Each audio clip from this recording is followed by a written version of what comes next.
to my channel. With this, to make it not too the monotonous parts of it, Hey guys, so welcome back to my channel.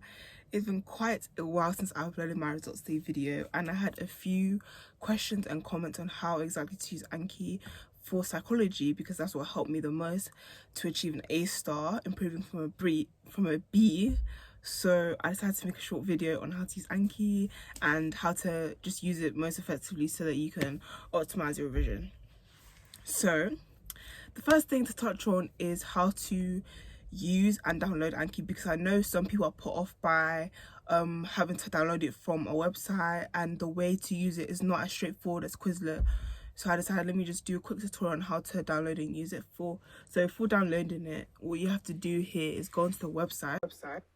So what you have to do is search up Anki, click on the website, and then you scroll down, and then it will show all the options for your different softwares.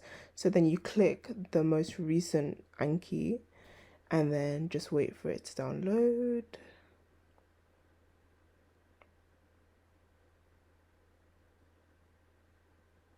Then when it has downloaded, just open the folder for applications. Then you just need to drag that Anki into the folder. For me, it didn't work because I've already downloaded it, but for you, it should work. And then boom, you've literally downloaded Anki, and that's literally it. So now what I'm going to do is try and show some examples of how to create the flashcards for A-level psychology, but whatever subject you're doing, you can adapt it for whatever subject you're doing, basically. So right now I am going to create a flashcard for synaptic transmission, which you can get as a 6 marker. So because it's a lot of information packed in one, it wouldn't be easy to do it as a basic flashcard, so that would be just a little cue and then to have to recite everything. So what I'd do for 6 marker is to do a close. So what I've done is got some information from my teacher and then copied and pasted it into it. So I'm just going to undo all the close bits so that you can see how it would be before the close. So this is how it would look before you do the close, like effects. And what I do is in keywords, I highlight them so that they stand out to me, so that whenever I'm maybe skimming through a flashcard because I don't have time to read it properly, I'll just look at the highlighted bits to see what exactly I need. And then what I would do is do for Mac, at least, you do Shift Command C, and then you add a close deletion, a close like effect, and then you do multiple of these. But for this, to make it not too many flashcards, because let's say I do a close effects for every single word that's in pink, that would be like how many? That would be a lot of flashcards. So I'm gonna do both of these for one flashcard. You do this again and again, etc. Let me just do a quick example like that. And then you press Command and then Enter to make a flashcard. So basically that's how you do a close one. And then let's say now you want to actually do the flashcard. So I look at it now, and then I try not to be lazy with it. If it's the first time I'm seeing it, obviously it's going to be hard to complete it. So I might just quickly check it, and then the next time I'm doing it, I'll probably do it. But overall, I try not to be lazy with it. I'll try, when I see the flashcard, I'll actually think about it in my mind, and then it's when I know it more in detail that I'll just quickly recite it in my head and then do it. So right now, let me see if I can remember. It's only in a few months, but it will be synaptic vesicles. Synaptic vesicles at the end of a neuron.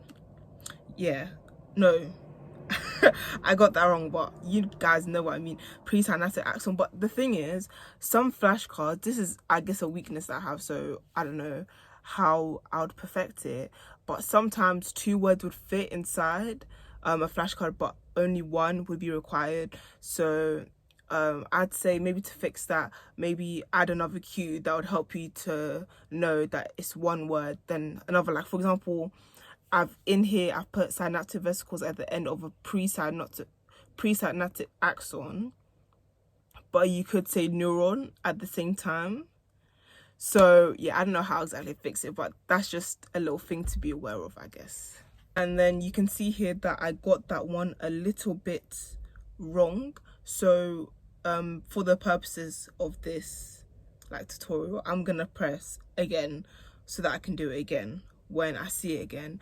Because the problem with Anki is if you're lazy with it and you say that was good, that was easy, but it wasn't, it won't come up in good time, and then therefore you're gonna just start forgetting something that you really don't really know. So if you don't know something, just press again. Only when you can properly recite it in your head will I recommend you to press good or easy.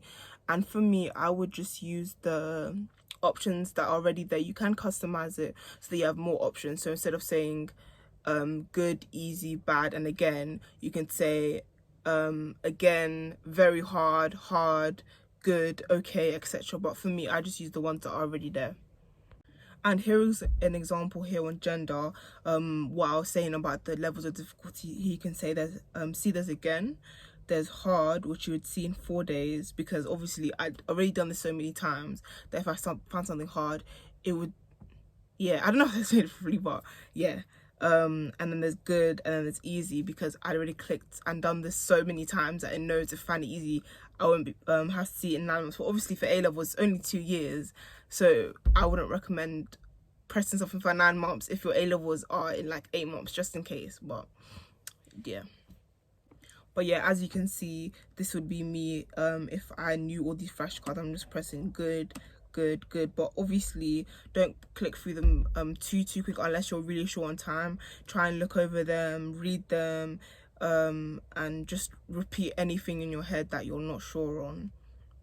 So yeah, that's what I'd say. And then you can see yeah, when you click hard or good or easy, and the next time for it to come up would be in a few days, it will still stay as green.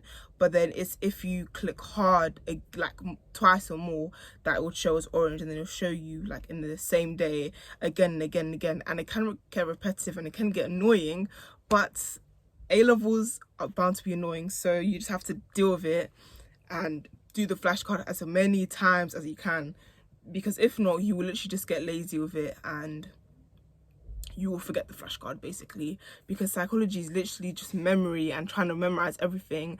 To memorize everything, you need to look over it again and again and again until you memorize it. So I think the main issue, just don't be lazy with it. And yeah, if you need to do flashcards as many times as it's prompting you to, just do it. And then one feature that I really liked was image occlusion enhance, which is basically like you put images and then you can like on the image you can hide specific parts of it so that you can guess. So I liked it for the nervous system, remembering parts of it. I put like a flow chart, then would hide specific parts of it, and then I also do it for like parts of neurons to show and remember like different parts of neurons. More neurons. Oh, that's physics. Sorry. But yeah, you can see there's a lot of psychology, biopsychology, because that's the only part of psychology that really has diagrams like that. So yeah, I think it was just for neurons and the nervous system and stuff, and for parts of the brain as well. I feel like that really helps. Just hide parts of the brain and then try and memorize their functions and where, and that can help you to memorize where in the brain they are located. And then you can also see here, you can't really see because it's small, but you can see that I did it for parts of the nervous system, different glands, and like what they secrete, where they might go to, and their basic functions. So yeah, that was also one way I like to use image occlusion enhanced. And then as you can see here, for obviously I finished A-levels now, so I haven't touched these flashcards in a really long time, and as you can see, there's like 200 flashcards, 161 flashcards, 197 flashcards. For psychology, is going to pile up if you don't do your flashcards every day or every other day, and that would really stress me out because I would do it so that 20 new flashcards come up each day for me. So if I miss one day, that's 40 new flashcards, and then all the old ones that I had to recap that I didn't recap. So I would say literally just be consistent with it. Do it, try and do it every single day. I think that would have really helped me as well if I did it every single day throughout year 13. But with me, I only started to use Anki properly right before my mocks, and then after my mocks, up to A levels. But I would say, yeah, try and make all your if you're at the start of your 13 and you don't have all your flashcards made, try and make all of them now, so that for your mocks and your actual A levels you'll be good. Because tell me why, for paper 3, I did not have my flashcards made, and I was making them literally right before exams were starting. And then for paper 3, literally had 1 week to go over all of addiction and schizophrenia, so that was really stressful. So yeah, try and get it done in advance so you're not stressing right at the point. And for schizophrenia as well, that's a good point, that Anki didn't actually work for me for schizophrenia because I had so much content to learn that it was really overwhelming trying to do, like, because I was increasing it to like 40 or 60 a day, like learning 40 or 60 Anki flashcards a day, and that was just so overwhelming. So if Anki's not working for you, literally switch another revision method, because you don't need to force it. You don't need to force Anki. So what I did was blurting. Blurting is pretty self-explanatory. Literally just write the topic, then write everything that you can remember, then in another colour pen, write down what you couldn't remember, and then continue to repeat it until you can get everything. So you don't have to use Anki for every single topic. You can switch up your revision methods depending on the topic and how good are you in those topics, basically. And then here you can see all of the add-ons that I liked for Anki, and I think the most useful one was definitely image occlusion enhance. But then I also liked the custom background image and gear icon, so you can see in the background that I did mine. You can see in the background that I did mine as jellyfish, which I don't know, when I open Anki and I see jellyfish and it's like pretty, I personally like it. And yeah, I think those were the main ones that I liked. But honestly, there are so many add-ons for Anki. I think a lot of people liked like the heat map, which shows like your activity but in like a more, I don't know, nice way. I don't really know, but if you search it up, just you can see all the Anki add-ons, just look at the reviews and if they work well. And yeah, I would just recommend looking for them yourself. But I also did like using the stats feature to like view how much I'm doing Anki, my streaks. And yeah, you can see mine here. Obviously I've not been doing them since A levels, but yeah, here you can see my activity. This was for that specific deck, but if you're gonna see all for my collection, this is how much I was using Anki. You can see this is during my mock season when I got A star, A, B plus, and then this is for my actual exam season, which I got A star, B. So yeah, I hope this video helped you guys. Obviously this is kind of a new style of recording of videos for me, so I'm sorry if the format isn't the best or was a bit confusing. If it was a bit confusing, just drop a comment below and I'll be so happy to help you.